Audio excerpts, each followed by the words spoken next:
Welcome to another edition of We Need to Talk About Movies, brought to you by Banterflix.com. And now, here's your host, Jim McLean.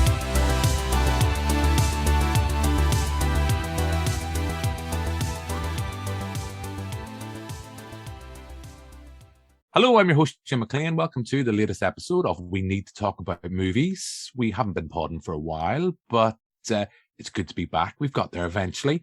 This week, we have a packed podcast. We're going to be trying to talk about as much of the Docs Ireland programme as we possibly can. If you haven't seen it already, you might want to seek out our NVTV special, where within the confines of half an hour, we tried to fill as much of the programme and probably failed. So now we're giving ourselves a lot longer and we'll probably fail to really kind of scratch the surface on the festival's programme. It's going to be running both physically here in Belfast and digitally from the 25th to 29th of August. Stuart Sloan and co have delivered an absolutely fantastic programme, as always. This is Docs Ireland 3. It feels like a lifetime ago since the festival first launched in Belfast City Hall in 2019, but we are here with Docs Ireland 3. We are going to be talking about the programme, and I can't talk about it on my own because as much as I talk and ramble, nobody really wants to listen to me talk and ramble on my own. So I'm joined by Banterflix's deputy editor, Joe McElroy. Good evening, Jim. Joe, we will just let our viewers and let our listeners know your internet is being a little bit iffy, even as we start to record. So there is a strong possibility that we might end up with Joe McElroy, #glitchface, going on quite some time during this recording, but we'll hopefully, fingers not, hopefully we've got all the glitching over and done with. You're like Veronica and Wreck-It Ralph. You've hopefully got it all done already, and now we can kind of just kind of get down and focus on the movies. Yeah. But fingers crossed. How are you, Joe? I'm good, thanks. Just for badness now, I'm just going to purposely freeze at any moment, so I'll let you two talk, and then once you think I'm off camera and off audio, as you talk crap about me, I'm like, okay, just going to take note of that. Lovely. But right. Apart from being vengeful like that, they're all's good with me. Thanks.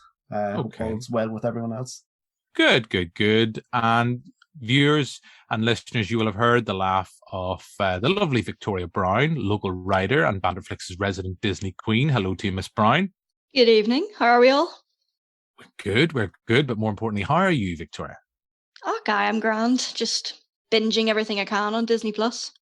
That's the most kind of 90s kind of granny in her 90s response to anything. Oh, I'm grand. I'm grand. Been living in Belfast too long now.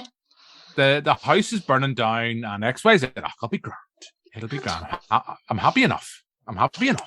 Anyway, so we're going to be talking about Docs Ireland, but because we haven't really podded in a while, I think we should put in some other movie reviews and kind of general chat about some things we've been watching over the last couple of weeks, because I think it's been a long time. I think it's nearly a month, Joe, since you and I last did a kind of one of our most recent recordings. So I think before we get into talking too much about Docs Ireland, we'll kick things off and we'll start by talking about some recent releases.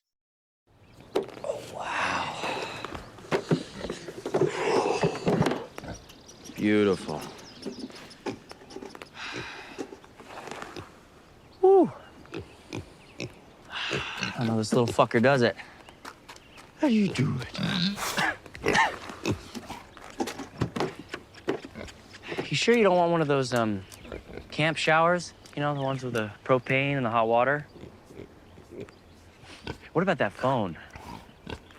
I don't want to be the one to drive up and find you, like, dead. You know, there's, like, animals and shit out here.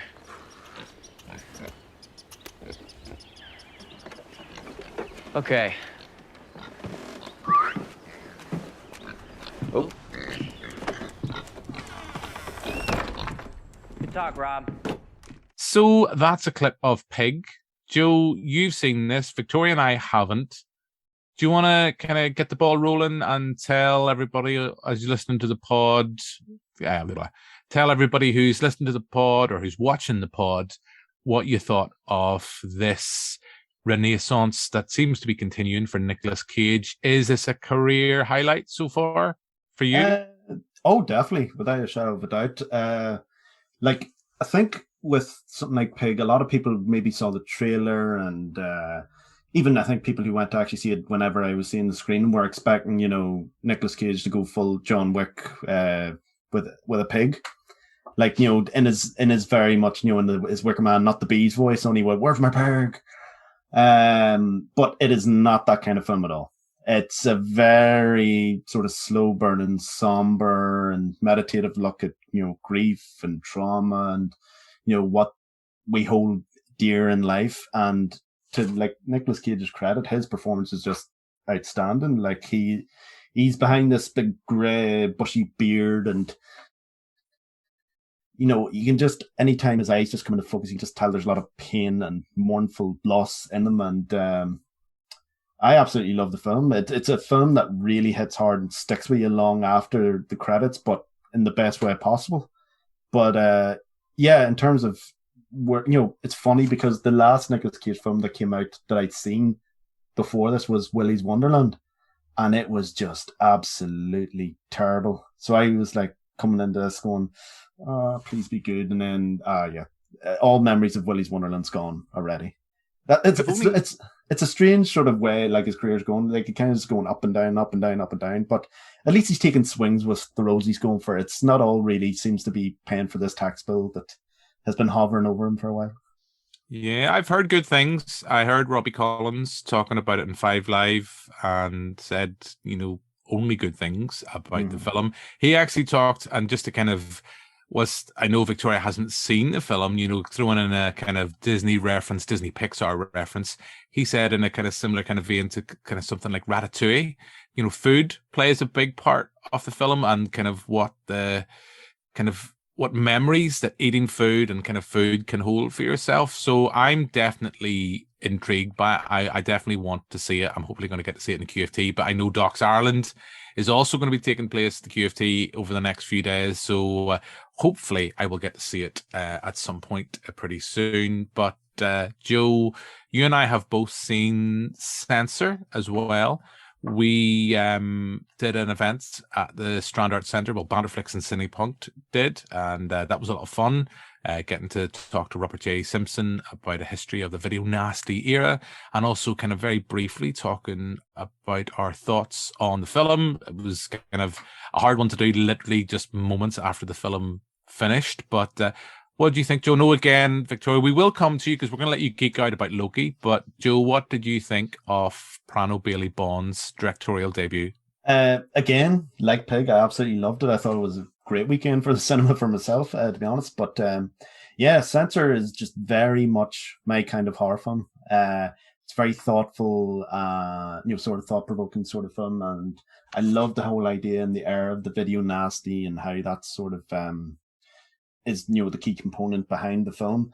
Niamh Algar, I think that's her name, is the leading actress. Oh, she's fantastic in it. Like anytime she's on the screen, there's a lot of shots of her that are just like focused in on her face as she, like her role in films as a censor herself. So anytime she's sitting watching a film and you sort of see her reaction or no reaction to whatever horrors are displayed in front of her, it's just you're mesmerized by it. Having said that as well, I know people have problems. I'm not going to get into it too much.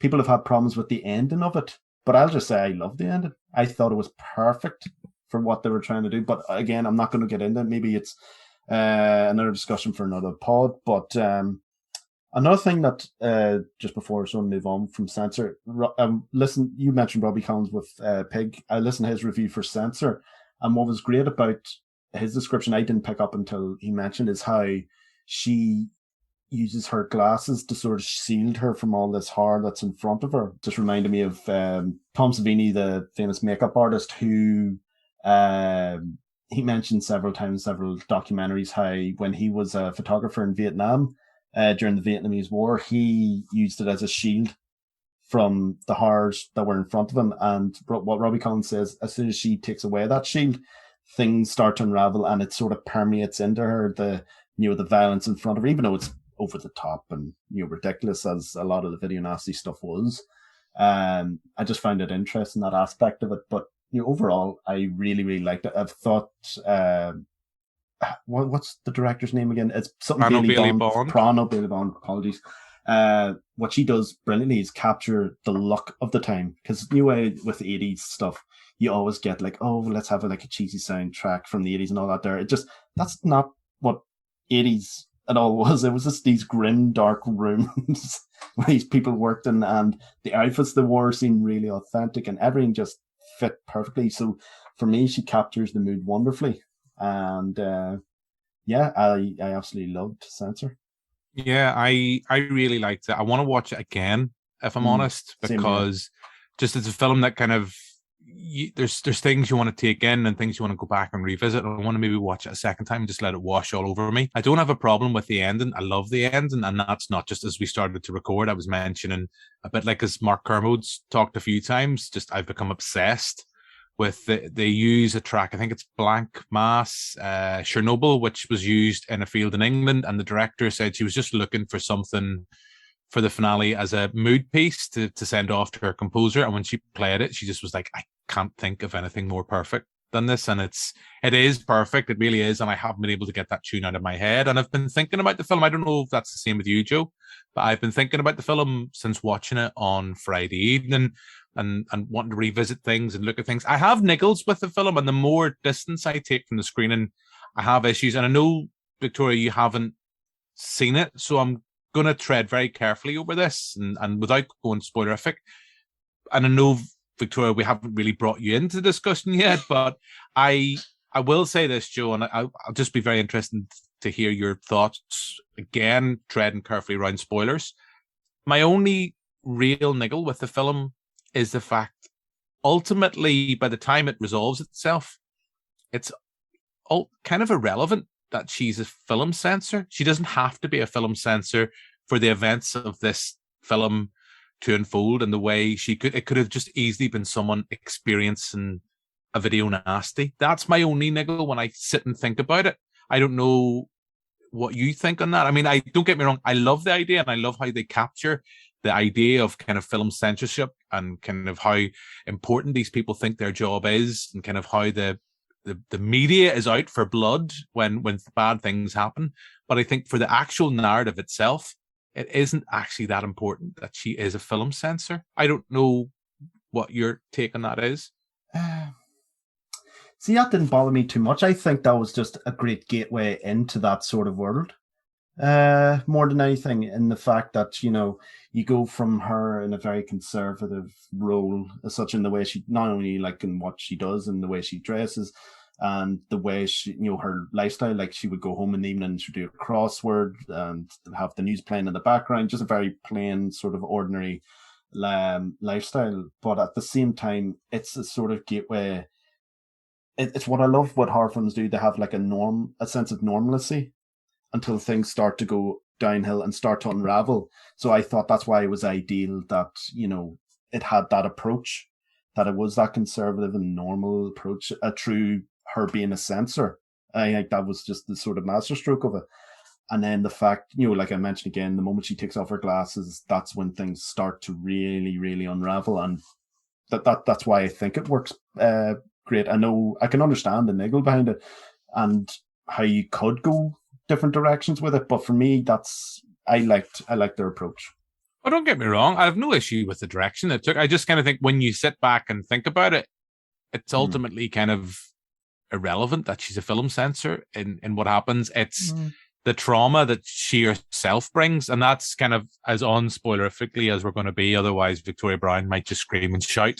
And even though we're recording this remotely, she might come around to my house and kind of go full John Wick. Since Nick Cage didn't do it in Pig, she will do it in revenge for us kind of us spoiling censor. I think it's great, and I will say this, and kind of Jim McLean's sweeping statement. It's for me as confident a feature debut for a British filmmaker, particularly in horror, since Ben Wheatley. And I know, listening to Prano Bailey Bond talk, Ben Wheatley's a huge influence on her, and you can see similarities to this that I saw in Kill List, because I rewatched Kill List a couple of weeks ago. For some reason, I just wanted to torture myself. And it's just still one of my favorite horror films, probably of the last, maybe 15, 20 years. I think it's a fantastic piece of cinema. Another thing I will say before we move on is Michael Smiley is just amazing in this film, stealing the show in what small scenes he has. Right. But look, I think we will have to do a censored spoiler pod at some point. And I know I have some audio from Robert and I talking at the Strand. We will play that at some point. But I feel this is the point. Since we've already been on for about 10, 15 minutes, we've had Victoria here. We haven't really, got to talk to her. We've made her laugh a couple of times. We've interjected a little bit. But Victoria, you've been watching Loki on Disney Plus. I think we've all seen this. And I know we're going to be moving on to Docs Ireland. But if you're a geek, if you're a comic book fan, and if you're a fan of the MCU, Loki's pretty important in kind of showcasing the direction that the MCU's going to go forward. What do you think of the series? So, well, I know it's series 1. I know we're going to get a second series at some point. But generally, Victoria, what did you think? I feel conflicted because as a Tom Hiddleston diehard fan since 2011, I feel like I should have to go, oh, it was amazing. It was perfect. It was flawless. It was okay. I think WandaVision was a lot better. But that's not to say that Loki was bad either. I enjoyed the storyline about the TVA and the timeline. Tom Hiddleston and Owen Wilson together are just hilarious.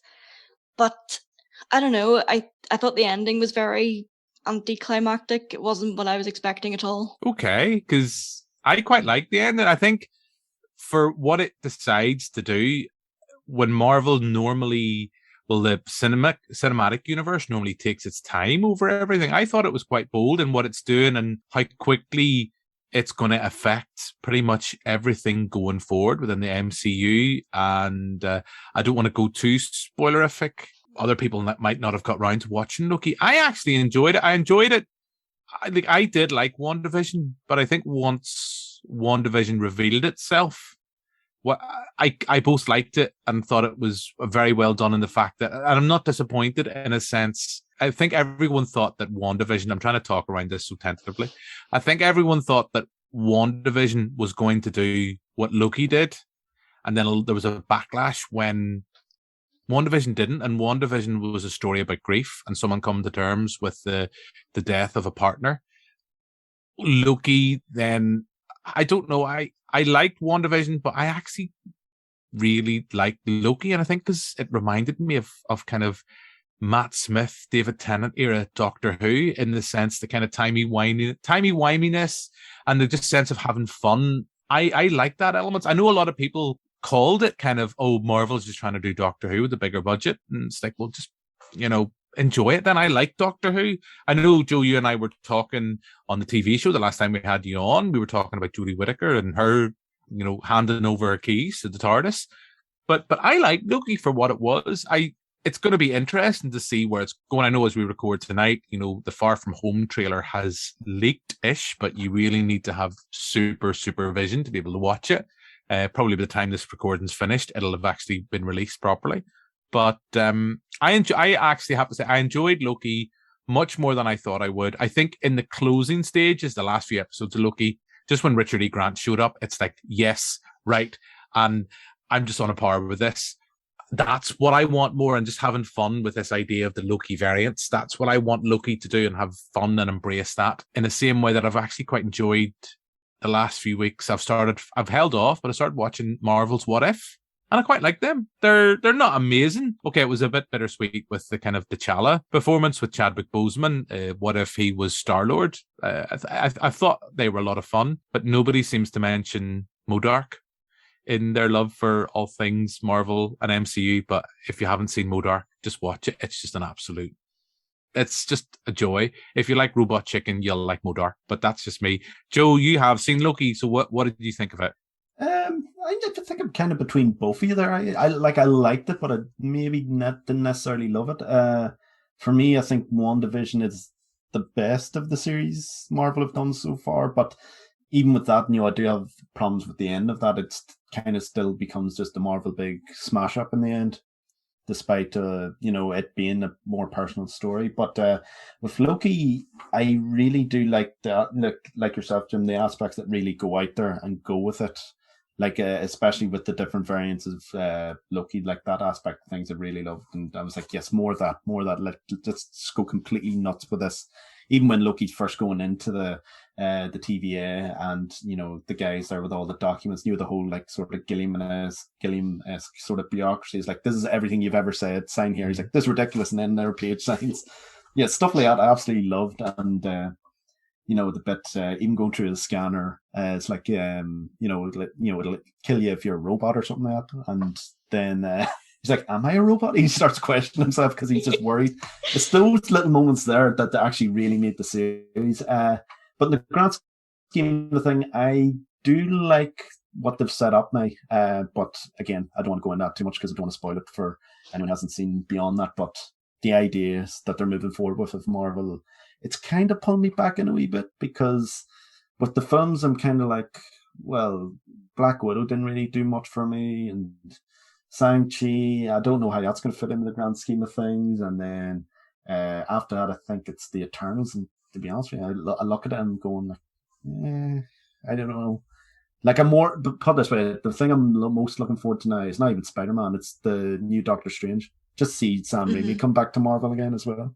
I enjoyed it more than I thought I would. I think just to touch on what you said, I think it started really strongly, and then I think it finished really strongly. I think just in the middle, I think it kind of, and it's not an issue I have. I quite like the fact that it was willing to kind of slow everything down and just let Sylvie and Loki talk, and just have those moments to just kind of pause and reflect. I quite like that.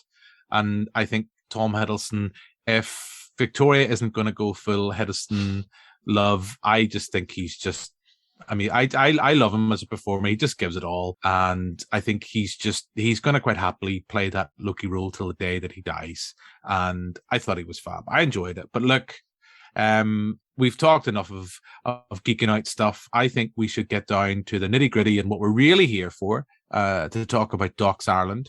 But before you guys tell me about what you've been watching, thanks to the festival's team, I caught up with Stephen Hackett, the head of programming for Docs Ireland, to talk about this year's lineup. And here's that interview.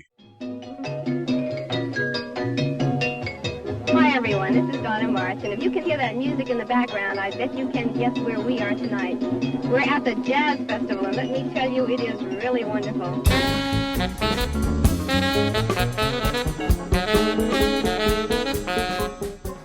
So that's a clip of the trailer for Docs Ireland 3, which is going to be taking place both physically and digitally from the 25th to 29th of August. And I'm joined now by one of the people involved with the festival, Stephen Hackett, the head of programming. Stephen, I'm sure you're just one of the many of the fantastic members of the Docs Ireland team, but we're going to be asking yourself, give us a little gist of what our viewers and our listeners can expect from this year's programme.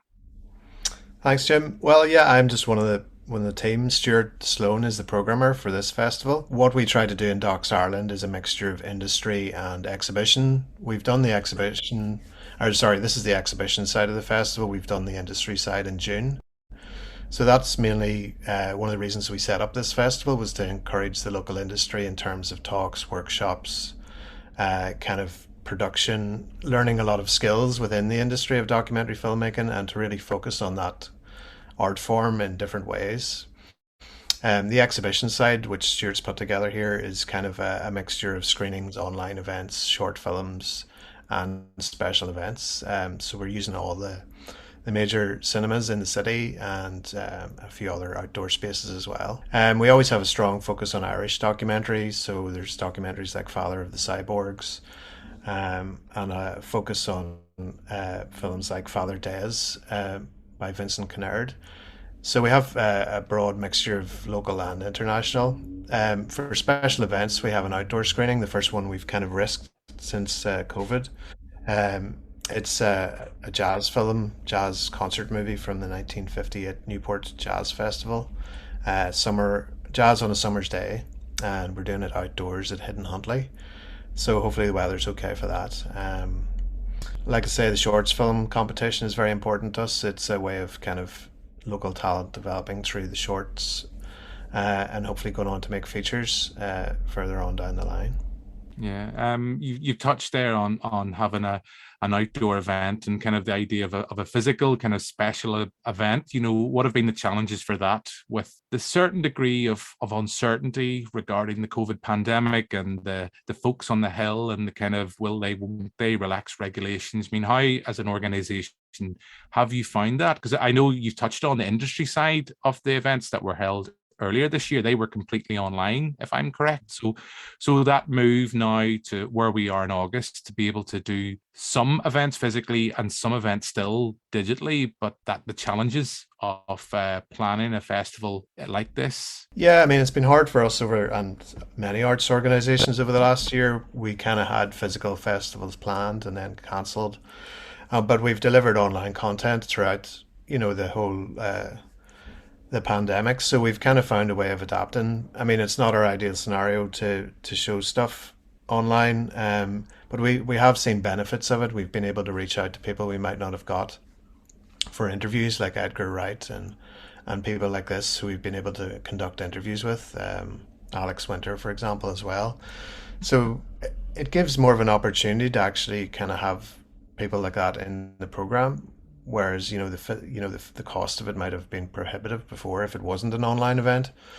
So I think there's some opportunities there. We'll continue to do online stuff as well, but our bread and butter is really doing physical screenings, and thankfully, fingers crossed, in a week or so's time we'll get the opportunity. From your perspective and working with your team, you've mentioned Stuart Sloan, I know Michelle Devlin's involved in, as well as yourself, and I'm sure there's others. How have you seen the festival in its relatively short lifespan? I know earlier in the show, we showcased the launch, which probably feels for yourself and the festival team a lifetime ago now in 2019 of Docs Ireland at City Hall. How have you seen in that relatively short time period the development of Docs Ireland as a festival? I know last year there was the challenge with the pandemic, but in that relatively short space of time, how have you seen Docs Ireland as a festival grow? Well, I think we had that. Belfast Film Festival has always had this kind of idea of doing a documentary festival. I think we've been talking about it for about 10 years or longer. We felt that the local industry here was so strong, local filmmaking talent was so strong in documentary as a form, that we could maybe acknowledge that in a different way. And the idea of making it more industry focused was the key for us. I think that's what allowed us to make it happen, because funders like NI Screen and broadcasters were all kind of very keen on this when we pitched it. It was automatic buy-in really from a lot of different funders and broadcasters and people in the industry, including the talent, like people like Trevor Burney and Brendan Byrne were very supportive from the get-go. So when you have that amount of kind of interest and kind of enthusiasm for a festival like this, you kind of know you're onto something. So the first one was very successful. We had a marketplace, which people might not be that familiar with, but it's where filmmakers can go and pitch their ideas to broadcasters or commissioners.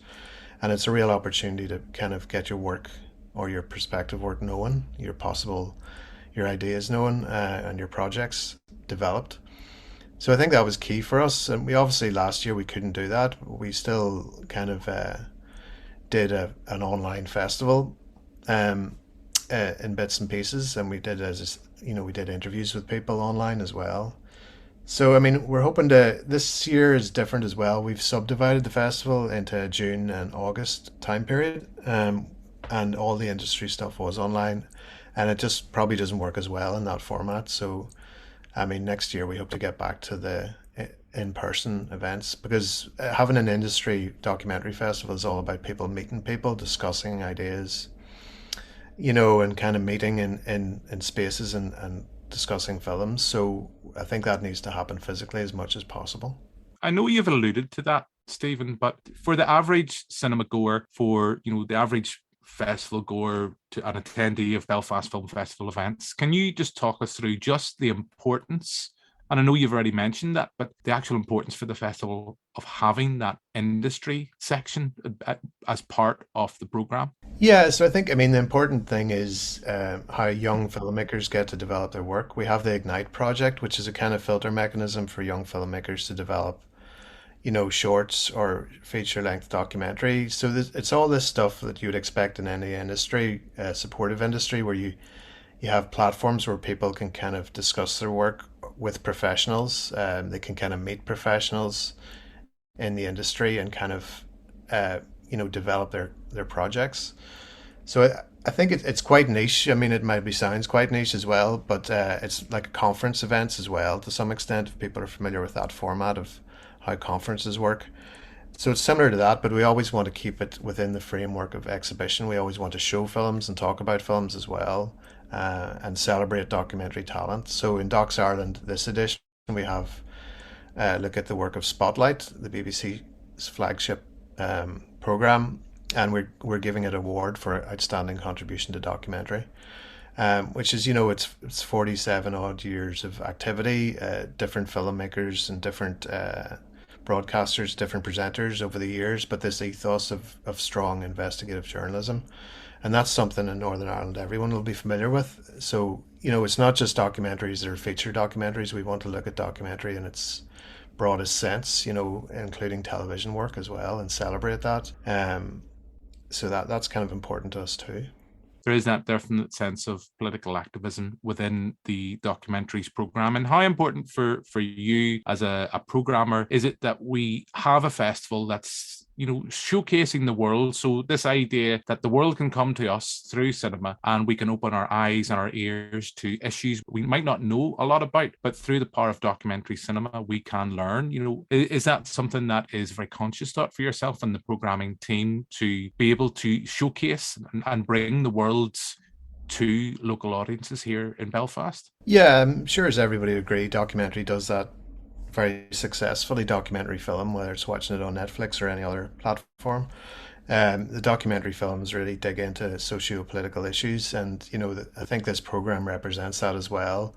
One example is Dear Future Children, which is it looks at the work of young activists around the world.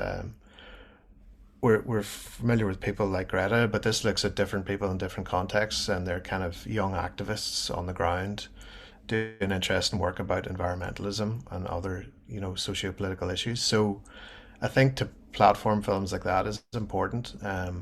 But the whole program looks at a range of issues, from climate change to kind of political strife in different countries, and suppression of people's rights.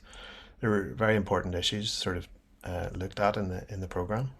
Yeah, like everything, like the Belfast Film Festival itself, Stephen, there is always going to be something for everybody. There's something that will tickle everybody's taste. You're adopting the hybrid approach this year, with a physical and digital. Is that something you think is here to stay now? Or I know you've mentioned at the heart of any festival, film festival, you want to have bums and seats in a cinema with that shared screen experience.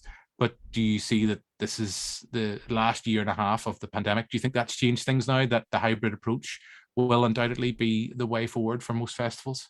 I think for a festival like ours, it's kind of key now because it allows us to kind of talk to filmmakers in a way we might not. We've only a certain budget to bring over filmmakers for our events, and it's quite limited. So if we can get a director to talk about their work and show that in a hybrid form, it's really good for us. I think it can only be good. We've collaborated with other film festivals around the world as well. That's a new thing for us. Ambulante in Mexico is one of them, and working with them on a program of we're going to showcase a program of Mexican short films, and then that's going to happen vice versa over there in Mexico. We'll get to kind of curate a program to get to share these resources with other individuals and organizations throughout the world. Doing that in a hybrid way or kind of doing that digitally is much easier now, and I think it might not have occurred to us in that way before, without going through the pandemic and kind of finding different ways of working with people. That sounds fantastic. I do look forward to that, Stephen. We've mentioned yourself, we've mentioned Stuart Sloan. Who are the other people that are a key part of the festival team that we should be applauding for the program you've helped develop this year? Well, I think, the genesis of the idea is kind of from Michelle Devlin and Mark Cousins. They were kind of instrumental, as in driving this Docs Ireland project forward. So I think that's Mark's kind of very well connected in the international film world. So I think that's helped as well. But above and beyond that, we're quite a small team, but we're kind of punching above our weight, I think. Well, fantastic. Thank you very much for your time, Stephen Hackett, and we look forward to Docs Ireland 3. Thank you. Thanks, Jim.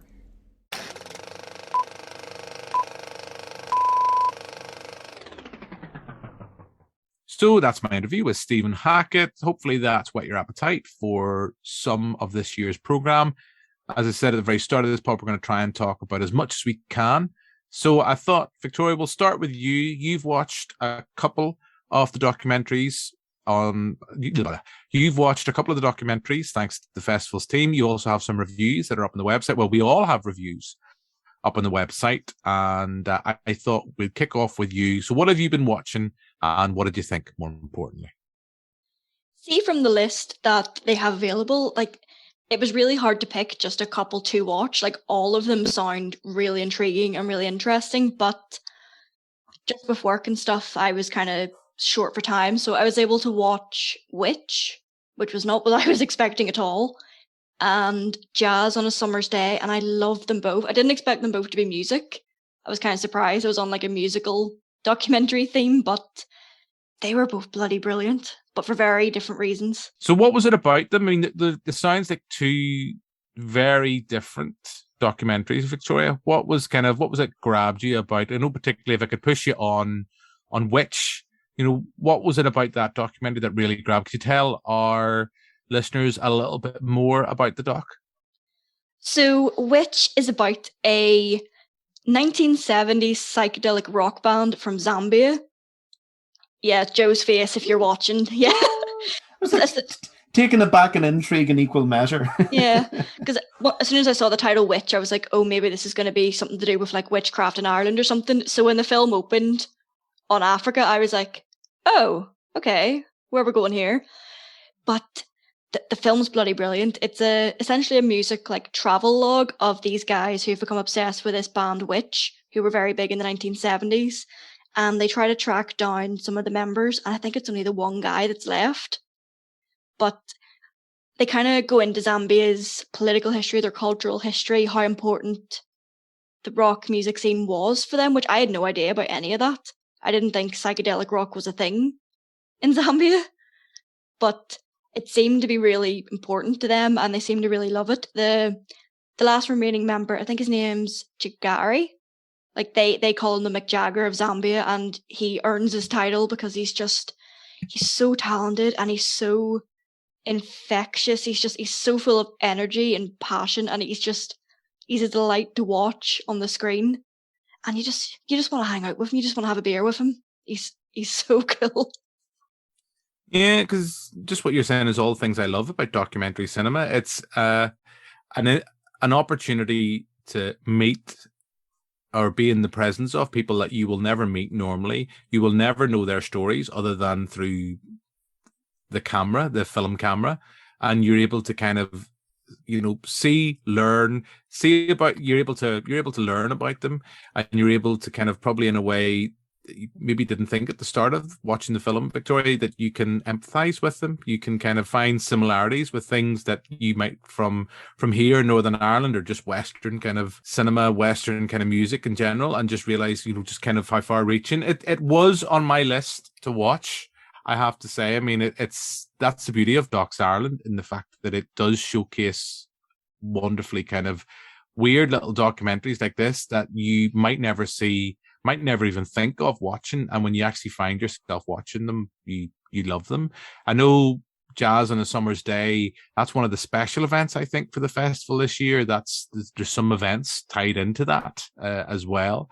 That's kind of one of the few kind of special events, other than just kind of a festival screening with talent present, that they have planned. And I mean, we talked about that, I know, on the NVTV show. Joe, what did you watch, Joe, thanks to the Docs Ireland team?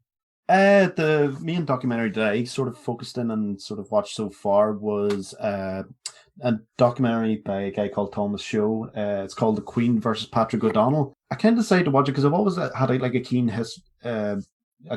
keen interest in Irish history, and to be honest with you, I didn't know this story at all going in. It's set during the late 1800s, and it's a story of how this guy, Patrick O'Donnell, who's just this humble labourer from Donegal, how he happened to come across a guy called James Carey on a boat off the coast of South Africa. But this guy, James Carey, had been involved in basically being a tout for those who were involved in the Phoenix Park murders. So it's essentially how their confrontation just, how it came to be, and how, what Ireland was like at the time, the whole socio-political background. And I really, really enjoyed it because, for one thing, what you get with some documentaries that I've noticed about, especially with Irish history, it's very much into the nationalistic sentiment and all that there. That strips away all that there. It just tells the story of this man, who he was. Same with James Carey as well, who they were as people and how, they'd come to this moment in South Africa, and then obviously the aftermath of that as well. It's a mixture of like a dramatization and, a series of historian talking heads going into it. And I think it works really well. They offer a great deal of detail, and it's very interesting to get the various input, various sort of perspectives on the event. And that's one thing that really works in the film, because when they go over the actual event itself, it's sort of told in different perspectives, and it's played out in different perspectives in the dramatized versions. A bit like, I don't really want to compare it to Rashomon, but it is that sort of idea of, different versions of the same story. And I thought it was just handled really, really well. And even the actual dramatized parts, they look fantastic as well. There's a lot of great sweeping shots of Ireland and even beyond that, because part of the story, like I said, takes place in South Africa, and then part of it's in America as well with Patrick O'Donnell's history. But, for anyone with an interest in Irish history, I really recommend it. I really enjoyed it, and I was really enthralled by it a lot more than I thought I was going to be, to be honest with you. So yeah, I'd recommend going to see that. Yeah, it's another one that had caught my eye, because what I love about Docs Ireland, there is a lot of documentaries that will deal with local politics, or politics that we're probably all too depressingly aware of. There's quite a few. I think there's Active Union is in there as well. There's a documentary you've been talking about, Joe. There's quite a few. But then on the other hand, there's also kind of a recognition of the great work that Spotlight do. Spotlight are receiving an award from the festival for their work on investigative journalism and documentary cinema. And when you look back, I don't know how much either of you are big fans of what Spotlight have done, but you look back through their back catalogue. Even, last year, we talked about this briefly on the TV show. You look at what Spotlight did with A History of the Troubles, and tried their best to document that over, I think, 6 or 7 episodes, and tried to give a balanced view, kind of what you're talking about there, Joe, with your documentary, trying to give a balance from different perspectives, showcasing both unionist points of view, nationalist points of view, so there is things, if you're interested in local politics, you will find something in the Docs Ireland programme. But just coming back to what Victoria was talking about with her documentary, you can see then how documentaries that deal with people that are as far away and removed from Northern Ireland as you could possibly be, but you can find the similarities and what kind of binds us, rather than when we talk about what separates us and what makes us different from each other, is what actually brings us together, and the similarities we have. There always is something in the festival's program. Like, I've watched a few in preparation for both the TV show and the podcast, and a few I've watched. I know Colette Fahy has a review of Castro Spies on the website, and I thought it was fab. It's a really kind of interesting look at kind of Cuba and the spies they sent into America, and it's just meticulously well done and a well-made documentary. That's screening, I know, on the 26th of August, 6 p.m. I definitely would want to catch that. Thankfully, though, I have already seen it, because I'm hoping on the same night to go see the special preview of Mark Cousins' documentary, The Story of Film, A New Generation. If either of you have ever seen his previous docuseries, it's just an encyclopedic look at cinema. If you have any interest in cinema at all, I would recommend seeking it out. And I'm really interested to see how he's decided to kind of come back and revisit that and bring forward, looking at kind of more recent cinematic outings and kind of see the influence and where their influences come from. That's on the same night. That's at 6:30 at the QFT. It's only an hour. Mark Cousins is going to be there. Hopefully, I think it's physically, I'm not sure if he's there remotely via Zoom. I'm not 100% certain. He is involved with the festival, so I would imagine he would be over. But I would definitely recommend seeking that out. I'm just a massive fan of Mark Cousins. You know, Mark Cousins and Mark Kermode are the two filmmakers. No, Mark Cousins and Mark Kermode are the two film critics that really got me to. I've talked about this before. Really got me to think about film as just more than pixels on a screen. That's the other one. I've seen Father of the Cyborgs. I know Darren Vincent has a review of it up on the website as well. I will say this to start as a caveat: if you are a little bit squeamish, there is some things, because we do see people kind of having open surgery, brain surgery. It might be a little bit tough for some. But whilst I was a little bit squeamish watching it, I thought it was fascinating. Kind of looking at the rules and regulations about kind of what you want to do with your human body and kind of the future of microchips and things like that. It's a really fascinating documentary. And I'm sure, like with both of your documentaries or the documentaries you've both watched, they're only sitting in about the hour and a half mark. They're not long. You know, gone are the days when you have to sit through like nearly 3 hours of Avengers stuff. You know, with here, you can watch an hour and 20 minutes and you're done. Anything I've watched so far, Father of the Cyborgs, which is playing on the 25th of August at 9 p.m. Castro Spies, as I've mentioned, is playing on the 26th of August at 6 p.m. Just generally, kind of before I open up to the last part of the pod, is there anything else within the program this year that's caught your attention, guys? Victoria, Joe, anything particularly that, whilst you maybe haven't got around to watching it yet, is there anything you would definitely say, I'm definitely interested about seeking that out? Well, for me, you know, again, with my interest in history, I really kind of want to see Castro Spies. It just sounds like a really fascinating topic about how these, you know, 5 guys were involved in this event and just seeing how those kind of things play out. Because I do love personal stories within, you know, an overarching thing. I think they work best, which is why I sort of, you know, loved The Queen versus Patrick Godon, because it's a small story within a larger sort of political landscape. So that's probably the one that's sort of drawn me in more than anything. Victoria, anything else caught your eye within the program? It's a packed program. As I've already said at the start of this recording, we were never going to be able to go through every single film, every single film, every single short that's playing within the festival's program. We just can't. We'll just be here for hours upon hours. And, you know, people only tolerate us for roughly about an hour and a half. That's the limit. Unless it's Joe and Therese talking about all things grisly and murder related, Banterflix's resident sleuth sisters, you know, say no more about that. They'll listen to that to the cows come home, just as a go filter own their hi bye. But Victoria, what has caught your attention within the festival's program? There's one, I can't remember the name of it, like I keep getting it mixed up. It's either called The Worm in the Heart or The Heart in the Worm, something like that. But it's about an Irish gay couple who kind of travel around the likes of China, Russia, getting stories of people who are oppressed or discriminated against because of their sexuality. I think it's especially important in Ireland with a lot of the LGBTQ rights that are coming up. On a personal note, it appeals to me because I only came out as bisexual this year, and I did it in a family group chat because I'm a baby. So I think it speaks to me on a personal level, as well as as someone who would have advocated for gay rights regardless. But I think those kind of stories are important because it shows not only how far Ireland has come in the last 5-10 years, but how far we've still to go and how easy it is to lapse back into those kind of oppressive approaches to people like us. Is that screening physically or is that screening digitally, Victoria? It might just be digitally. Which is both a good thing and it allows, you know, a greater potential for audience, because that's the one thing I love about the hybrid approach to this year's festival.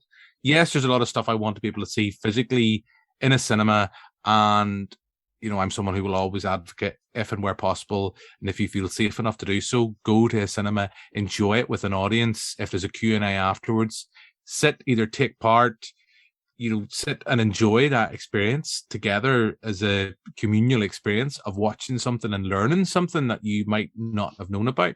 But if you don't feel safe right now, if you're shielding, there still is a pandemic going on. As much as so many people would like to kind of seemingly have us forget that there is a pandemic right now, you know, you might not feel safe going to the cinema. You know I've been to the cinema. I've tried to go to cinema, but maybe 2 times a week, you know, since they've reopened, and vary the cinemas that I'm going to. But everyone feels is kind of safe in a cinematic setting. So I think having that hybrid approach, and I know the festival in the run up to the program have done a few events kind of via like we're recording now via Zoom, to have them up as well, which is a nice kind of shameless segue into another interview that I did thanks to the festival. I got a chance to catch up with director Brendan Byrne, who I'm a big fan of. He's a filmmaker who's worked on a few projects. I know he's also been a producer on Gaza, which is just a documentary I think everybody should see. If you come in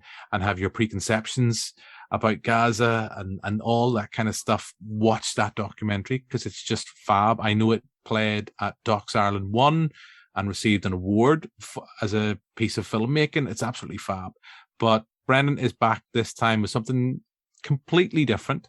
It's a documentary. We're sticking with music. Victoria was talking about music there. This is a documentary all about Ryan McMullen, a local musician I hadn't heard that much about, although I have seen him live. He was at a Snow Patrol concert. He was supporting them. Yes, I'm sorry, I'm not cool. I went to see Snow Patrol. What can I say? But he has done a documentary about Ryan McMullen. It's called Ryan McMullen Debut. It's going to be screening on Saturday, the 28th of August at 7 p.m. I think it's actually screening at the Odeon as opposed to the QFT. I'll talk in a moment about the documentary, but before I do so, let's hear my interview with Brendan Byrne. My future was civil engineer by day, pub singer by night. And I don't know when, but along the way, something changed. That dream, it became my reality, with every possibility of it being my future. Oh baby, come on, you don't dance the same as everyone.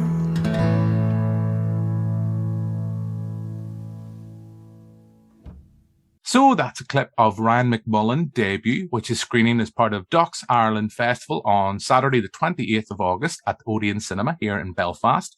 And I'm joined now by the film's director, Brendan Byrne. Hello to you, Brendan. How you doing there, Jim?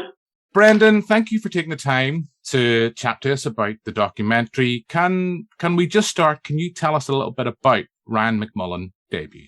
Well, the film sort of started in a kind of maybe a slightly unusual place in the sense that I was listening to the radio one day on the BBC, and I think it was Lynette Faye said, well, and that's a young guy called Ryan McMullen, and I think he's going to be Northern Ireland's next singer-songwriter sensation. But I hadn't heard the song. And so I went home that night and I listened to the radio on playback. And I thought, this guy's really talented, really like him. I like his music. I kind of like the essence of the way he was talking. And I thought, well, maybe I'll look into this guy a bit more and see if there's potential there. I went online and I looked up some stuff on YouTube, and there was a great clip of him playing one of his signature tracks called In the Back of My Mind, backstage in the alleyway, literally, of a Ed Sheeran support tour. And I thought, this guy's great. I mean, why do I not know this guy? I work in entertainment. I'm based in Belfast. Here's a major new talent. I've never heard of him. So that got me intrigued. And then I made some contact with his management, and I started a conversation about whether or not they might be open to us making a documentary about him. So that's where it all started. Back in, I think, 2017. And then how did you go about approaching and selling the idea of a documentary to Ryan and Ryan's team? Because we do get an essence that Ryan, from watching the documentary, that Ryan has a good team around him. So how did you go about coming in, I suppose, to an extent, as the outsider into that team and selling the idea of this project? Well, at the time, they were coming off a massive Ed Sheeran support tour. So there was real wind in their sails, and they were getting a lot of approaches from all sorts of people, I believe. And I thought it would be rather more straightforward, given that I was a wee bit behind the eight ball and that I hadn't really heard of him at this stage. So instead of oh, yes, brilliant, that's a great idea, it was all about, oh, yeah, we'll think about it and da-da-da. And then we sort of, we pushed it a bit. And he was doing a gig on December 12th in 2017 at a venue in London. And we said, look, I tell you what, we'll come over and film it. We'll do a bit of an interview. And, out of that, we'll make a bit of a trailer for it. And then that'll be the basis of a discussion going forward. So they sort of said yes and didn't think anything more about it. But when we give them the trailer and what we'd done, I think they went, oh, my God, yeah, this is proper. These guys know what they're doing. This is a a serious piece of work, and they suddenly saw the potential in the documentary for the first time when we sent them that. And that really then was like pouring sort of gold water onto the conversation, and the doors swung open. When you're making that documentary, how are you in your head formulating the kind of the structure? You're a documentary you are a documentary filmmaker. You've done this before. I don't know, had you worked with musicians before in this particular kind of, how did you yourself come to this project with a structure in mind? Well, in terms of a structure, I didn't have a structure in mind to begin with. And but that soon became an issue because, you know, as you've alluded to, I've made a fair number of documentaries in my day, and they just don't happen by accident. But what had happened was that, you know, we started doing some filming, some light observational filming, because around that time in 2018, you know, Ryan was in and out of his manager's studio, Hammy, up in the Craigantlet Hills. And so we were dropping in there a lot and filming little bits and pieces of him recording a song for an album. And the album process had already started, but it was being interrupted a lot because he was away on tour here. He was doing this, he was doing that. And so I gathered quite a lot of footage over a period of time of just us dropping in and out of that studio, because we didn't really have the funding in place at that point. And then we got some development funding. And of course, we were ready for the first major piece of filming that required funding, in that he had a major, his first ever headline act at the Ulster Hall in December 2018. So we had some funds to film that. But to specifically answer your question, Jim, I realized that I had lots and lots of bits and pieces of stuff, but actually it was going to be a bit scrappy. And so, given that all the concentration about the movie was on the debut album, and given that it's very hard to get Hammy, Foy and Ryan in the same room at the same time, I come up with the idea of trying to sell to them the fact that we'd all go away together to Donegal for the week, so that there would be no interruptions from anyone. The three key players would be in the room. They would go through all the tracks that were in contention for the album and discuss new tracks that, you know, that had been written since they'd last been together. And so therefore, in some ways, I created that environment in Donegal because I knew the film needed a spine and it needed a structure. And so that created the spine of the film that I knew we could start and end with, and then go off in all sorts of different directions to kind of tell the biographical arc of his story, but all built around the spine of that 4 days in glorious Critch Island and Donegal. Yeah, Donegal does look rather beautiful when you see it on screen. I was going to ask you about that and the importance of Donegal, but you mentioned there about kind of observing them, and as a filmmaker, kind of how did you find that balance of being the kind of the fly on the wall during this creative process when Ryan was formulating the bones of his debut album? How did you approach that, and so that you weren't intrusive whenever as part of that process? Well, I think now, in fairness, the lads have been experienced of being around cameras, and so there's an element of kind of comfort there. Although, you know, it had been a while, and actually, if you look at the footage, you know, I can tell over the course of the 4 days, I can see Ryan getting more comfortable across the 4 days. In the first day or two, he occasionally has the hoodie on while he's inside. And I think, you know, there was an intensity to that experience because, you know, there was Ryan and his team, and then it was me and my team, albeit a small team. And we're kind of invisible there, all in a kind of small space when very serious work is being done. And for me, the difficulty in some respects is that, you know, one of the things I love making about the film is that I love spending time with other creative people, you know, writers, musicians, artists. And so there's a kind of an intoxication of being with these people as they're doing stuff like this. Filmmaking can be a wee bit more disparate. It happens over a longer period of time. And, you know, you might be, if it's a fiction film, it might be one brilliant take of a scene. Otherwise, it takes a long time. Here was a very concentrated moment. And for me, it was about trying to keep the discipline to make everyone realize that, listen, what we're here is documenting is what yous are doing. But, you know, don't forget what we're doing is we're only here because of that. But it's important that what we get what we need. And so it was really it was to try and sort of persuade them every once in a while to be more broader in their approach. Because if they maybe got stuck down a rabbit hole in one song, they could have been there for 4 days. And also then, of course, because they're such sort of charismatic and fun characters, it's just about trying to keep a bit of distance, between yourself and them in terms of professionalism. You're the filmmaking team, they're the artists. But when you're down tools, we can have a few drinks together and we're friends. But at the same time, always understanding that there is a line there and we're all trying not to cross it.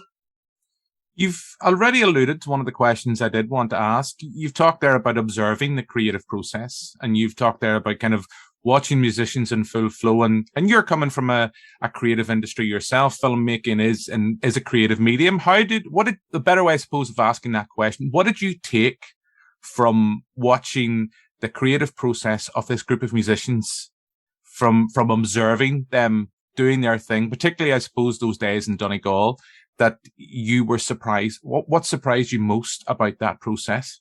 Something that is enduringly fascinating to me, and something that I may go on to explore in other work myself, is that I'm personally fascinated by the kind of indescribable process of songwriting. There's no science attached to songwriting. It's a total and utter mysterious art form, which any songwriter you talk to can talk about it in sort of in some flowery terms, but there's no necessary structure to it. So witnessing throughout the process of making the film, and particularly in Donegal, those moments of songs being born or being aired and heard, and that to me is fascinating. And then really over and above that, when we're talking about existing songs, how much a song can change if it's either sped up or they decide to change the mix of it. A song, and we know this to a certain extent, when well-known songs are interpreted by different artists, they can sound totally different. And so a song, even when it's written, it's impossible to tell what that song might sound like when it's actually recorded, because it depends who's in the room and who's the big voice in the room at that time. If it's Ryan or to the extent to which is kind of producers really pushing it. In some respects, obviously the equivalent of that in our business is the editing process. And, you can make 10 different films out of the one same set of rushes. But even that process, again, it takes place over a much longer period of time. And, it might take 20 weeks to edit a 90-minute film, whereas it can take 1 hour to write a song. It can take 2 years to write a song. So there was many elements of the process which are very different to ours, which I found fascinating and continue to find fascinating. Were there any documentaries you used for yourself as kind of inspiration, or even for a mood board? Because watching this, I was reminded now, I apologize, I forget the name of the filmmaker, but I'm a U2 fan. I'm not going to win any accolades for that.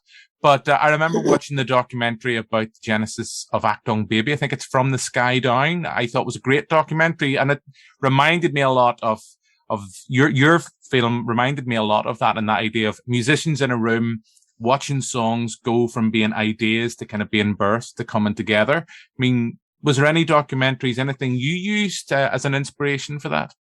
Well, no, you must send me a link to that film, because I haven't seen that film. But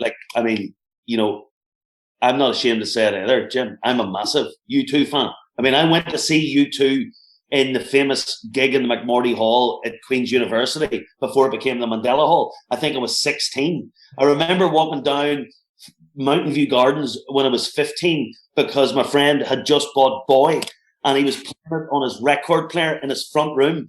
I don't think I was ever as excited in my life in that 2 hours that we heard U2's first album. I followed them basically all my life. I'm not a nerd by any stretch of the imagination, but so you found a kindred spirit there, Jim. I'm glad that it has some overtures to that film, which I haven't seen. Interestingly for me, I didn't, because the only film I did watch specifically before I started editing this film was the Ed Sheeran film songwriter. And that was to make sure that I didn't copy anything. So it was really an insurance mechanism rather than an inspiration, even though I really enjoyed the film. And sometimes, whilst there's obviously influences floating through my head, I'm very cautious sometimes about influences because I never want the work to be overwhelmed by those influences.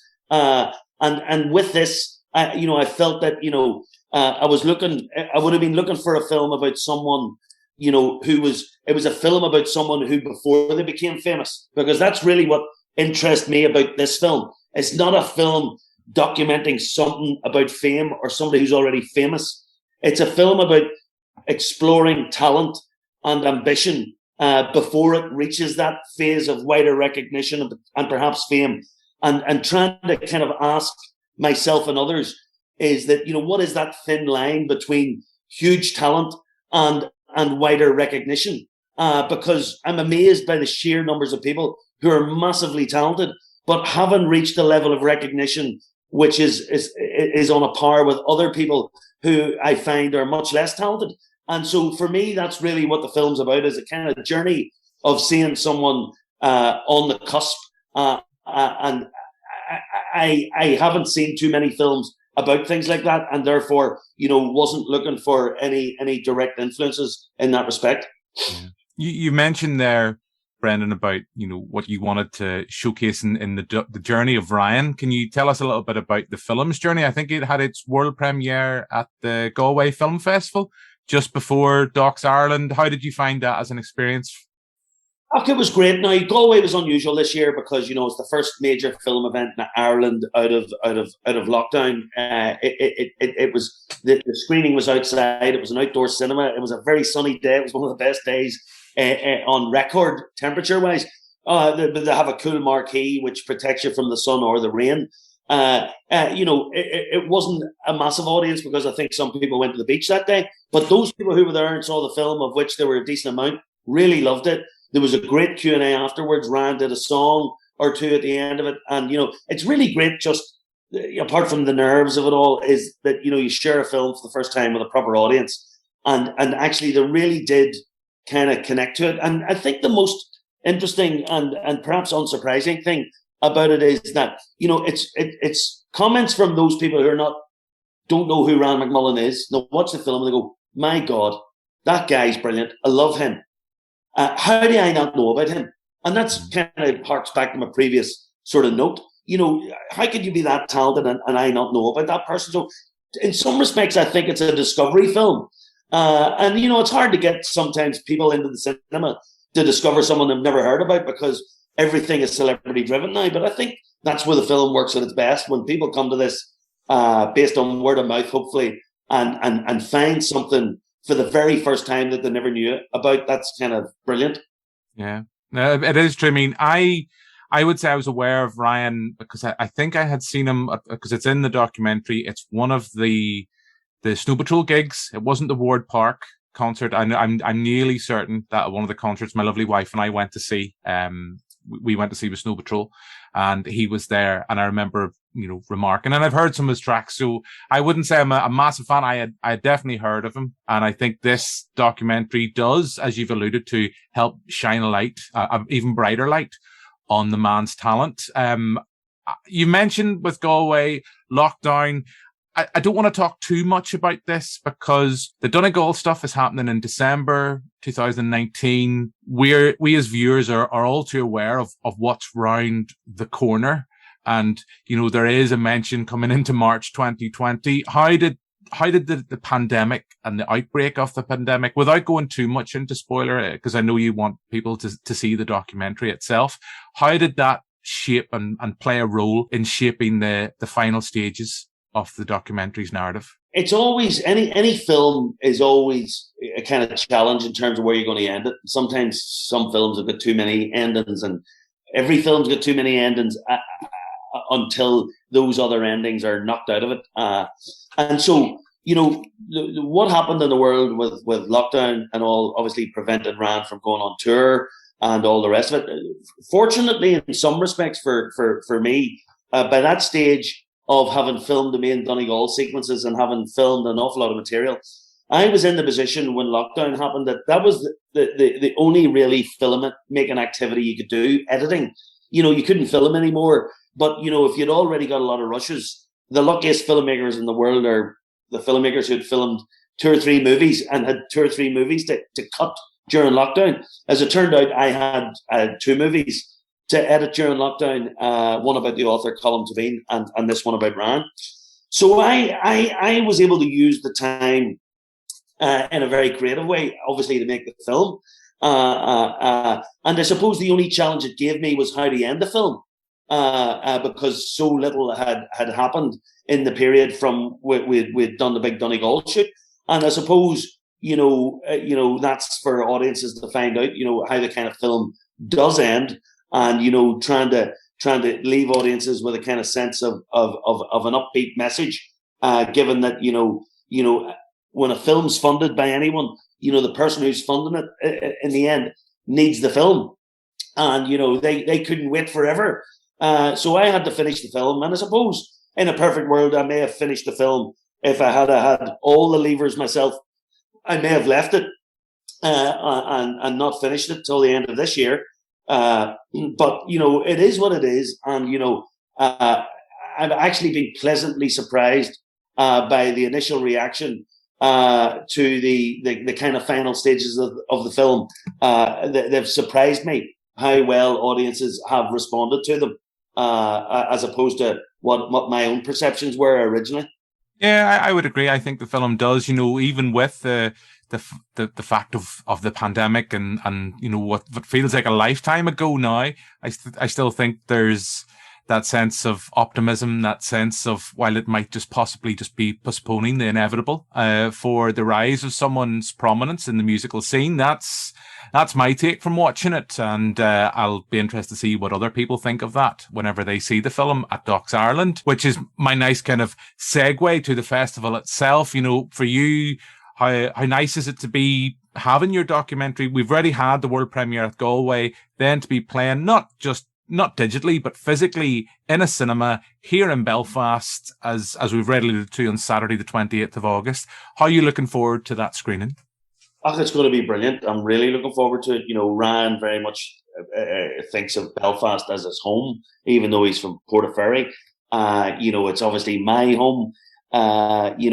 It's hard to say and state, how big a success Docs Ireland 1 was. I mean, it was like literally a meteor rising, as the only documentary-only festival in Ireland. And, for it to be in Belfast, and for it to have featured people from all over the world and great films, the atmosphere was astonishing. It surpassed even my expectations as someone who was a major supporter and, a part-time sort of advisor on the scenes along with other film professionals. So obviously last year was a bit of a downer for the world for everything, and film festivals were a shadow of their former selves. So to be able to come back for Docs Ireland 3, albeit with, there's still a kind of a cloud of some restrictions in the sense that, we may not have the international visitors to the festival this year that we might have in Docs Ireland 4. But, to build on Docs Ireland 1 and 2, it's fantastic. And to be in the centre of town with another film, and we'll have the artist there and no doubt play a couple of songs. And to be a celebratory film, really, about a talent who's from here, in an industry from here, which is on the up. It's going to be a great night. His family and friends will be there. So will mine. Avid documentary fans will be there. So I can't wait. It should be a good night. And as you say, you've kind of, again, preempted some of my questions, Brendan, but you've mentioned there that you're working, you've advised Docs Ireland, you've had work you've been involved in work that's screened in the festival in the past. How important, just to tell our viewers and to tell our listeners, how important is it for a festival, an Irish film festival, to be here solely dedicated to the genre of documentary filmmaking? Well, look, I think, in some ways, credit to, Michelle and Stuart and Stephen and Mark, and the core team at Docs Ireland.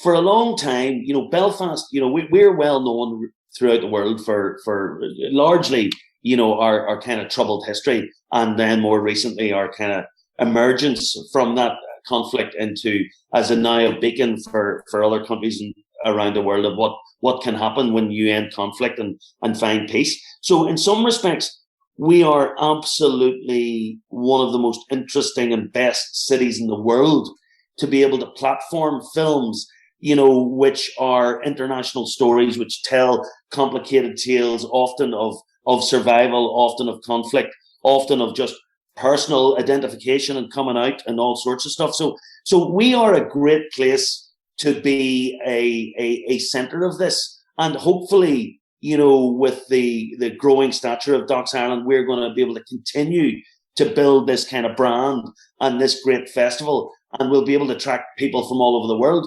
And what I would urge kind of, you know, viewers is that, you know, here's a world-class event on your doorstep. You know, come out and support it. Come out and see other parts of the world on your cinema screens around Belfast. Have your perceptions challenged. Be inspired.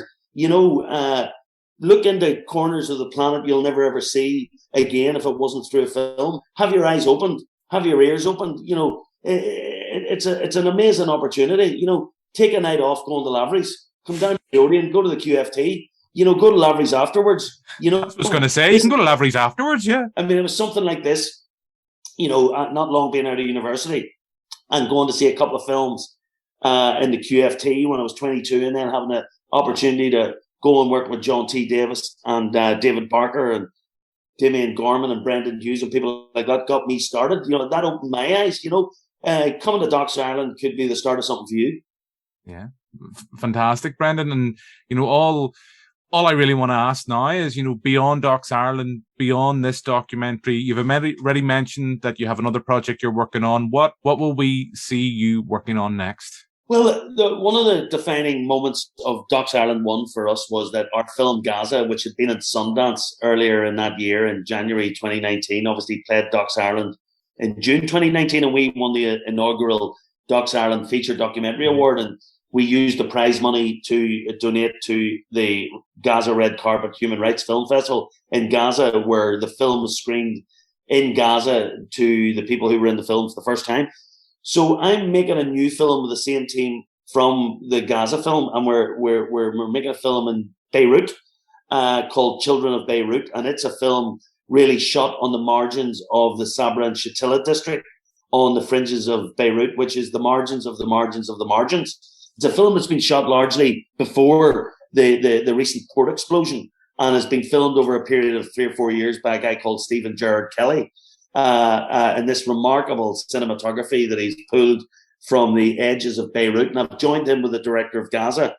And we're in the edit at the moment, hoping to produce another beautiful and powerful 90-minute cinema documentary from another Middle Eastern country, and a story that we've rarely seen before in this kind of way. So that's coming next. And I'm also producing an adaptation of John McGahern's book, That They May Face the Rising Sun, which is regarded widely as his best novel. And McGahern himself as Ireland's finest novelist of the second part of the 20th century. And it's being directed by the fantastic director, Pat Collins, who's also co-written the script. Pat, who made Henry Glassy Fieldwork, which was in TIFF and Song of Granite. So there are two of the several projects that I'm doing at the moment, and will be hitting the world sometime in 2022, 2023. Fantastic, Brendan. You are a busy man, so thank you very much for taking the time to chat to us here at Banterflix. I look forward particularly to your project you were referring to in Beirut, because I know you mentioned Gaza. It's a documentary we've championed both on the TV show and the podcast. I thought it was an absolutely fantastic piece of filmmaking, so we look forward to seeing those. Brendan Byrne, thank you very much. Thank you, Jim. Pleasure to be on.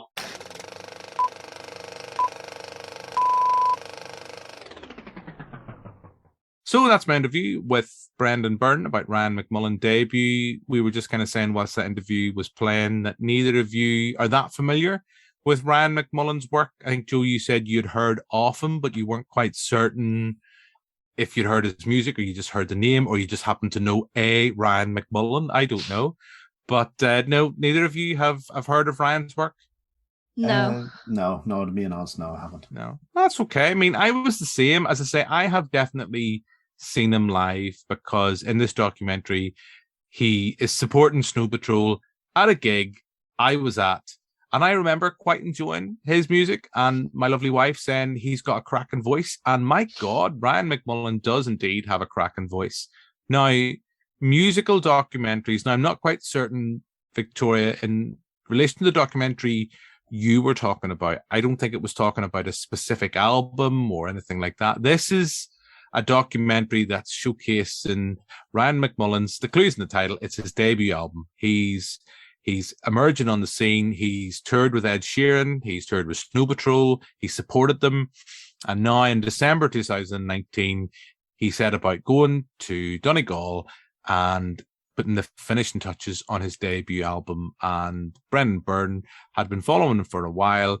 This is kind of the spine of the documentary, where it's kind of using this trip to Donegal as a way of kind of looking back and possibly looking to the future as well. And I was really impressed by it because it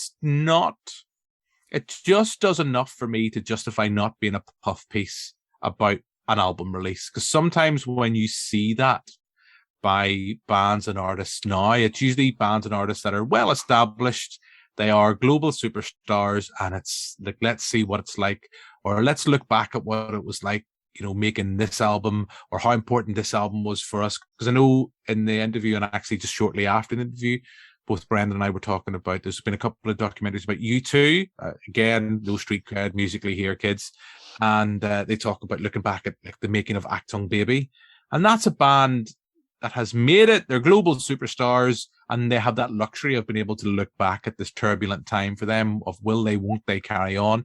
This is very different. You're watching someone whose trajectory is on the way up. And just because you've both mentioned it, I wasn't that familiar with the name. I've heard some of the tracks. I think definitely he has got radio play on the local stations here, and I think he's just a cracking talent. It's a boy from Portaferry who is just hopefully, it's not a spoiler to say. So they're recording in December 2019. We kind of know what's just around the corner. I think that's the thing that is the impossible for us now as viewers. We know, in March 2020, what's happening. So the plans that were being set down for Ryan and his debut and his first tour, kind of headline in his own tour, that it kind of ends maybe not the way you would have wanted. But I think by the sounds of it from this documentary and from the people that are around Ryan and from speaking to Brendan, this is just postponing. It's not cancelling. This guy is going places. And I really liked it. I was worried it was going to be a puff piece for the album launch. And I know, as I say, we've had issues with the album launch because of the COVID pandemic. So I suppose maybe the nature of the documentary has been changed to reflect that. I don't know. I know Brendan and I talked a little bit about that. But yeah, it's, as I say, it's going to be playing on Saturday, the 28th at the Odeon at 7 p.m. I think Ryan's going to be there. So if you just want a decent night out and you don't really want to go and queue for hours and wait to go to a bar, then why not just go to the cinema? Yeah, I liked it. I don't know if I've sold it to either of you. I don't know. Being music and documentary, we always talk about horror and comedy being difficult bedfellows. Music and documentary, they're just really easy bedfellows. They genuinely work quite well together. I don't know about you. Some of my favorite documentaries are about, musical artists, musical acts. I think of stuff like, is it 20 Feet from Stardom? I just think is an absolutely superb documentary about supporting singers, kind of working on some of the big bands in the histories of Rolling Stones. I know kind of Victoria mentioned Mick Jagger earlier on, but I'm rambling, so feel free, either Victoria or Joe, to interject and save our listeners from my rambleness. Yeah, well, Jim, you've awful taste in music if you're going on about U2 there, so that's all I have to say about that. Nothing wrong with a bit of Bono, a bit of preaching. Oh, there's plenty wrong. There's plenty wrong with that. You pay for a concert, not a preaching thing. But well, no, you don't. I thought you'd at least go down the taxes route first. Before... Oh no, that comes later. No, that's my backup, but just in case you start to go on about it. Or else you're going to get the Edge, who's literally going to fall off the edge of the stage multiple times because he doesn't know where it is. But enough of the YouTube bashing. No, I could go. I've always every time I go to a U2 concert, my one shout out throughout the night is just shouting out at the top of my voice when it all goes quiet. Watch out, the Edge is going to cut you. And kind of no one kind of responds. It's just like you try to find some hardcoreness and try to find some edge with the Edge, and it doesn't really work. Stuck in a moment you can't get out of, Jim, huh? Indeed. Indeed. But it's just a beautiful day, Joe, whenever I get to see U2 play. With or without you, Yeah. With music I think you hit the nail on the head. They do work really well together, music and documentary. Like even just if you look at any band and even a concert film or something that, you could just have it, they'll have, a story about themselves and then you just have it like a song from a concert or something. Like one of my favorites, just goes to show maybe how much of an old man I am. I love, I'm a huge Rory Gallagher fan, and I love his concert film of his tour in Cork in 1970, and it's basically just about him, and where he grew up, and like he grew up in rural Ireland, and it's interspersed with some of his, like him at his absolute peak, for me. And I think he was actually recently voted the greatest musician in Ireland. So take that, Bono. You know better than Rory. He beat out the likes of Rory. Sorry, Rory beat the likes of U2 and then Lizzie and that. And if you watch that film, you'll see why. Because there's been no one like Rory Gallagher, and there never will be. He's just one of the all-time greats. Yeah, I'm not gonna disagree with you. Although I do think Phil Lynott is up there. I would put Phil Lynott above Bono. Even I would. I mean, I love a little bit of Thin Lizzy, but let's not start kind of going in and rating our Irish musical superstars. The one other document, and I was thinking about it actually, Victoria. I don't know whether you've seen this documentary, so you can tell me if I'm right or wrong. The documentary you were talking about, which it sounded a little bit or reminded me a little bit when you were talking about it of Searching for Sugar Man. In that sense, I don't know if you've seen Searching. Kind of. It's one that I've seen bits and pieces of it because it used to be on TV a lot for some reason. But yeah, it's kind of got a similar approach, I think. Yeah, I would definitely, I would recommend definitely if you've never seen Searching for Sugar Man, seek it out. It's absolutely fantastic. It's a great piece of documentary cinema and just a simple concept. That's some of the beauty of documentary cinema. Sometimes really simple ideas and might seem small projects can have big impact and kind of mothball into something much, much bigger. And you sometimes, when you start to pull on threads, you just don't know what stories will be revealed. Yeah, I mean, I'm a fan of documentary cinema. I mean, I would watch quite a few on Netflix, but I think the beauty of the festival at Docs Ireland that Stuart, Michelle and Stephen have produced is that you're seeing stuff that you probably won't see normally on Netflix. So this is the opportunity, just to go on my rant again. If you're able to, if you feel comfortable enough to, go to the cinema, watch something that you might normally get to see because, hey, we've had to do without cinema for so long. So get out and support not only a local festival, not only your local cinema, but your local festival as well. And that's kind of really all I can say in that. Joe, Victoria, anything else you want to add before we bring this U2 Loving podcast to an end? Well, I'll not be bringing any U2 puns, don't worry. No, with, like you said, with documentaries, the best documentaries are when you have a subject matter where you have no knowledge of it, but it just manages to sweep you up in it and, tell you this story and really engage you. And I think with this festival, you've ample opportunity with, the wide variety that's available. Just go have a look at brief synopses and go, okay, I don't know much about this. I'll go in and see what it's like. And like I said, there's no better place to do that in the cinema. Yeah, it's even better than the real thing. That's all I can say. And, sometimes cinema works in mysterious ways. Joe, Victoria, anything you want to add before we go? Just building on what Joe said, like a lot of these documentaries are ones that you would see on Netflix, and the subject matter is something that you might not seek out, but you're probably going to enjoy it. Like I didn't expect to enjoy Witch as much as I did. Like when I was picking which films to review, I went just by the title. which I thought was intriguing because then I went in with no knowledge at all, which was kind of fun. So I think if you want to be brave and do that, I think it'll be a lot of fun, but highly recommend going to at least one in the cinema if you feel comfortable.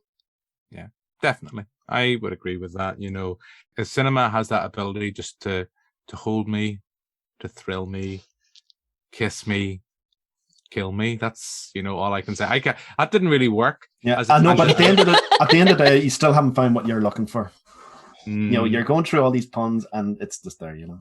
I know, but you know, until the end of the world, Joe, until the end of the world, we can talk about these puns, but one day we'll maybe just find one that works really, really well. And, you know, insert random U2 title here until we're gone. There's another one, Joe. There's another track in there. You're saying all these puns and you're expecting, you know, someone to listen and go, you know what? I will follow that podcast. You're just a boy, Joe. You're just a boy.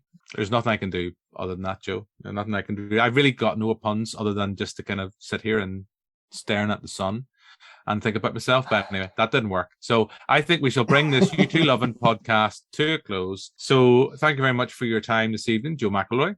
Thanks very much, Jim. And thank you very much for your time, Victoria Brown. Thank you both. We'll be back with another episode pretty soon. And thank you for listening. Make sure to check out Docs Ireland's website to find out more information on the full programme that's happening from the 25th to the 29th of August, both physically here in Belfast and digitally. There's something for everyone. And if you can't find anything, you're just not trying hard enough. So yeah, you know, there really is something for everybody. It's like the Belfast Film Festivals programme. There really is something to cater for everyone's cinematic taste. So that's enough of me. We'll be back next week, or hopefully next week, with another podcast. But for now, until then, goodbye.